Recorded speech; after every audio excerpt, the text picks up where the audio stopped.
નમસ્કાર દર્શક મિત્રો, આપ સૌનું ફરી સ્વાગત છે અમારી ચેનલમાં। જો તમે દુકાન, હોટલ કે ઢાબામાં ઘરેલું એલપીજી સિલિન્ડર વાપરો છો તો આ વિડીયો તમને બચાવી શકે છે, કારણ કે સરકાર હવે કડક કાર્યવાહી કરી રહી છે અને જો તમે પકડાઈ જશો તો ફક્ત દંડ નહીં પરંતુ જેલ પણ થઈ શકે છે। આજે અમે તમને જણાવીશું કે સંપૂર્ણ કાયદો, સજા અને સાચો રસ્તો, તેથી અંત સુધી જરૂરથી બન્યા રહો। ભારતમાં એલપીજી ગેસ સામાન્ય લોકો માટે જરૂરી વસ્તુ બની ગઈ છે। સરકાર ઘરેલું ગેસ સસ્તામાં મળે તે માટે સબસિડી આપે છે, પણ આજકાલ ઘણા લોકો આ સબસિડીનો ખોટો ઉપયોગ કરી રહ્યા છે। ઘરેલું એલપીજી લાલ સિલિન્ડર ફક્ત ઘરમાં રસોઈ માટે છે। જો તમે તેનો ઉપયોગ દુકાન, હોટલ કે રેસ્ટોરન્ટમાં કરો છો તો તે ગેરકાયદેસર છે। આની અંદર કાયદો શું કહે છે?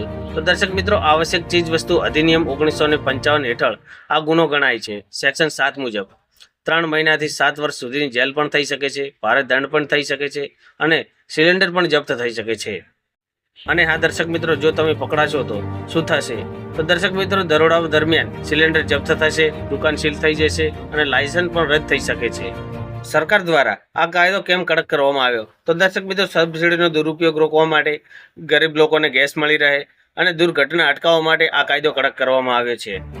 ઘરેલું સિલિન્ડર કોમર્શિયલ ઉપયોગ માટે બનાવેલ નથી, તેનાથી બ્લાસ્ટનો ખતરો પણ વધી રહેલો છે અને ઇન્સ્યોરન્સ ક્લેમ પણ નહીં મળે। વેપારી ભાઈઓ માટે સાચો રસ્તો: વાદળી સિલિન્ડર એટલે કે 19 કેજી કોમર્શિયલ સિલિન્ડર લો અને ગેસ એજન્સીથી કનેક્શન લો અને બિલ તથા ડોક્યુમેન્ટ સાચવો। સરકાર હવે સતત ચેકિંગ કરી રહી છે, એટલા માટે એક ભૂલ તમારી દુકાન બંધ કરાવી શકે છે, તેથી સાવચેત રહેવું જરૂરી છે। અને હા દર્શક મિત્રો, શું તમે આ એલપીજી સિલિન્ડર દુકાનમાં વાપરો છો? તો તમારો મત જરૂરથી લખજો।